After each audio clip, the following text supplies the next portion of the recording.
you should be comfortable enough to tell your friends what you're going through. Because if you're friends with people that you can't talk to, then why are they your friends? Hey Teen Vogue, I'm Bella Poarch, and today I'm gonna take you on a journey of some of my firsts.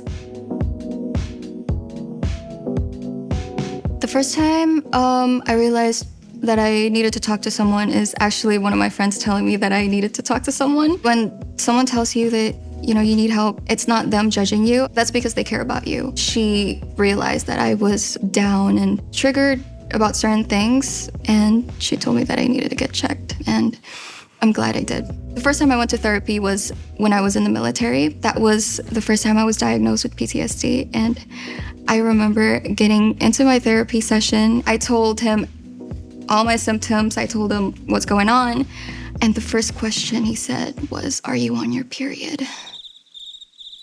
And that's when I realized I should probably change therapists. And I did.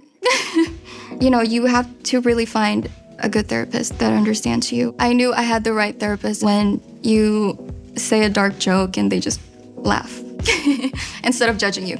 I remember I was at work and something triggered me and I was having a panic attack and all my coworkers was there. First, they didn't know how to react, but they were comforting me. It was scary because at that moment, I didn't really know what was going on. It was like I was in a different world. Yeah, it's scary when I don't get enough sleep.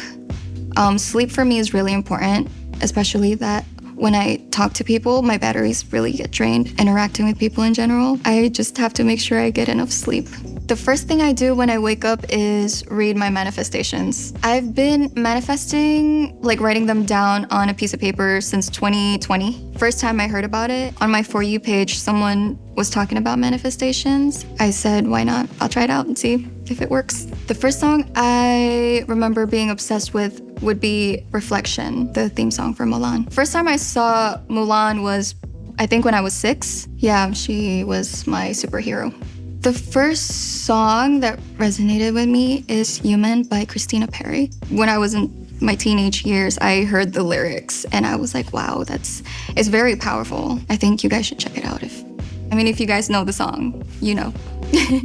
The first song I ever wrote was, it's about my cat. Back when I was like 9, my cat was named Wally because I love the movie Wally. It was just basically about how my cat just loves being around me. I love that Wally always slept next to me every night.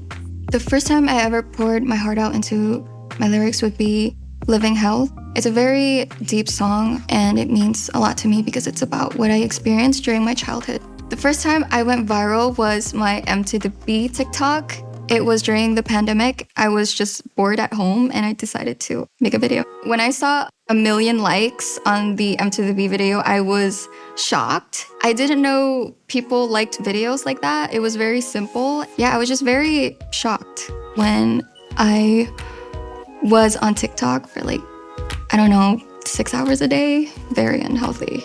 Really bad for you. Don't ever do that. When I started showing more skin in my content, but I also think that it's my body, so I can do whatever I want. I was a sales associate in Target. It's a fancy way of saying I folded clothes in Target. So sometimes when I'm shopping at Target and I would see something messed up, I would fix it. I also know the aisle numbers. It's definitely easier when I go shopping because I know where everything's at. I remember my first paycheck was $300. I was 16 at the time, and I spent $200 of that on cosplay materials. It was a cosplay for Hinata. Definitely worth it. I was never actually allowed to wear it because I was still in my parents' house and they were pretty strict. I wore it at home and I looked cute. I never got to take pictures with it though. It was Naruto.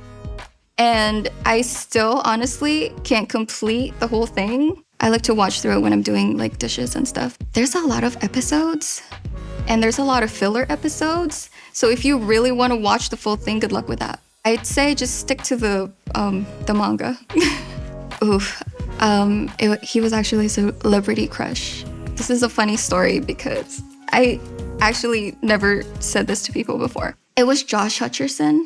I was 10, I was in the Philippines, and my friends didn't really know about him because they don't watch American movies like that. I would write letters to myself from Josh Hutcherson, and I would tell everyone that he was my boyfriend.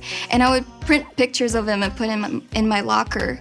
And for 5 years, my friends really thought that I was in a relationship with Josh Hutcherson. They found out because they saw Bridge to Terabithia. And they were like, oh, so this is your boyfriend? That's insane. Delusional, I know.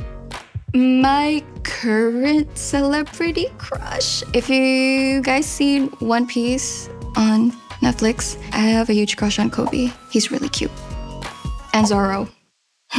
So my last year in the military, I was told that I could get orders to go to Europe and be stationed there. I was struggling with a lot of mental health issues, and so I told them that I don't think I could do that, even though I love traveling the world and I want to experience like Europe. I said I wasn't gonna re-enlist because I was dealing with a lot of mental health issues.